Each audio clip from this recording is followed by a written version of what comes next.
Assalamualaikum warahmatullahi wabarakatuh. Kepada yang terhormat Bapak Ahmad Ninal Munafidli Ula SPDI MPD selaku dosen mata kuliah pendidikan agama Islam. Topik yang akan kita bahas hari ini sesuai dengan tugas yang diberikan oleh Bapak Ahmad Ninal Munafidli Ula SPDI MPD. Saya Muhammad Dedi Adib Prasetyo NIM 049 akan mempresentasikan hasil tugas resum pendidikan agama Islam mengenai Islam dan Iptek. Integrasi pendidikan agama Islam terhadap ilmu pengetahuan dan teknologi. Teknologi modern telah memungkinkan terciptanya komunikasi bebas lintas benua, lintas negara, menerobos berbagai pelosok perkampungan di pedesaan dan penyelusup di gang-gang sempit di perkotaan. Melalui media radio dan audiovisual, televisi, internet, dan lain-lain. Fenomena modern yang terjadi di awal milenium ketiga ini populer dengan sebutan globalisasi. Sekarang yang menjadi persoalan sekaligus pertanyaan bagi kita tentunya adalah bagaimana dengan eksistensi pendidikan Islam dalam menghadapi arus perkembangan iptek yang sangat pesat tersebut. Bagaimanapun juga pendidikan Islam atau terutamanya lembaga dituntut untuk mampu mengadaptasikan dirinya dengan kondisi yang ada. Di samping dapat mengadaptasi dirinya, pendidikan Islam juga dituntut untuk menguasai iptek dan kalau perlu merembutnya.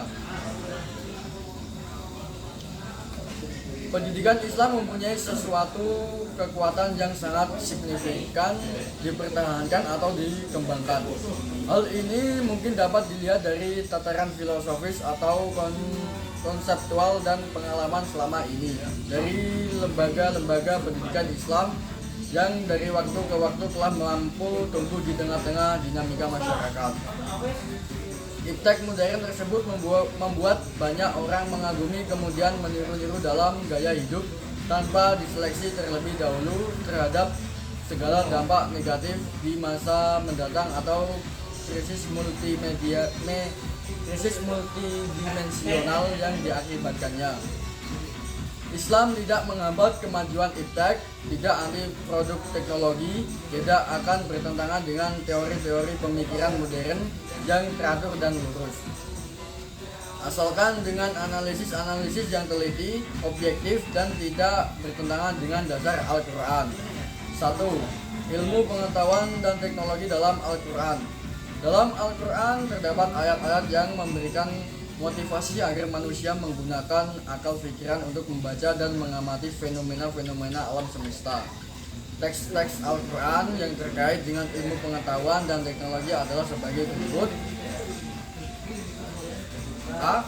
Al-Quran sebagai produk wujud iptek Allah. B. Al-Quran sebagai prediktor. C. Al-Quran sebagai sumber motivasi. D. Al-Quran dan simplikasi atau penyederhanaan. E. Al-Quran sumber etika pengembangan iptek. Penyalahgunaan teknologi merupakan perbuatan zalim yang tidak disukai Allah Subhanahu wa taala. Perhatikan firman-Nya, dan carilah pada apa yang telah dianugerahkan Allah kepadamu kebahagiaan negeri akhirat, dan janganlah kamu melupakan bahagiamu dari kenikmatan duniawi dan berbuat baiklah kepada orang lain sebagaimana Allah telah berbuat baik kepadamu, dan janganlah kamu berbuat kerusakan di muka bumi. Sesungguhnya Allah tidak menyukai orang-orang yang berbuat kerusakan. Kisah surah Al-Qasas ayat 77. 2. Perintah mempelajari ilmu pengetahuan dan teknologi.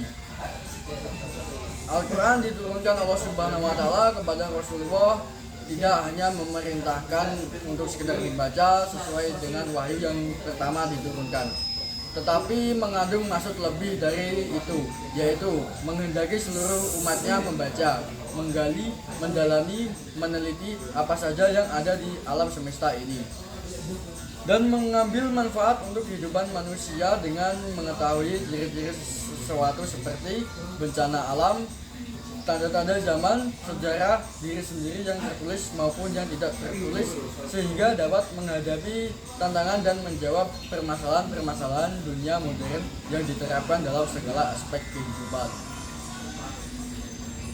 Penutup, Islam tidak menghambat kemajuan iptek, tidak anti produk teknologi, tidak akan bertentangan dengan teori-teori pemikiran modern yang teratur dan lurus, asalkan dengan analisis yang teliti, objektif, dan tidak bertentangan dengan dasar Al-Quran.